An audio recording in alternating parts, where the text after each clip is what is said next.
ಅಂತ ಹಣವನ್ನು ನಾವು ಹಾಕಬೇಕು. ಜೂನ್ವರೆಗೆ ಹಾಕಿದ್ದೀವಿ. ಜುಲೈ ಆಗಸ್ಟ್ ಹಣವನ್ನು ಈಗ ಪ್ರಕ್ರಿಯೆ ಶುರುವಾಗಿದೆ. ಜೂನ್ ಹಣವನ್ನು ಹಾಕ್ತೀವಿ.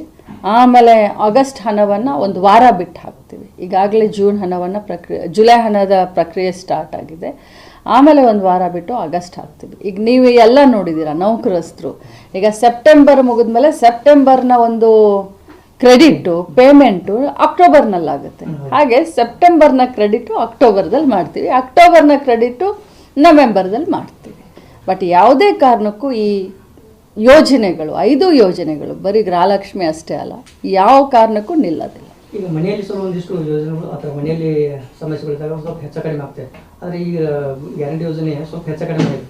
ಇದನ್ನೇ ಬಂಡವಾಳ ಮಾಡ್ಕೊಂಡು ಬಿಜೆಪಿಯವರು ದುಡ್ಡು ಹಾಕಲ್ಲ, ಇನ್ಮೇಲೆ ಸ್ಟಾಪ್ ಮಾಡ್ತಾರೆ ಅಂತ ಹೇಳ್ಬಿಟ್ಟು ಒಂದಿಷ್ಟು ವದಂತಿ ಎಬ್ಬಿಸಿದ್ರು. ನೋಡಿ, ಇದನ್ನು ಮಾಡೋದನ್ನೇ ಇಲ್ಲ ಅಂತ ಅಂದವರು ಮಾಡಿದ ಮೇಲೆ ಈ ರೀತಿ ಮಾತನಾಡ್ತಾರೆ.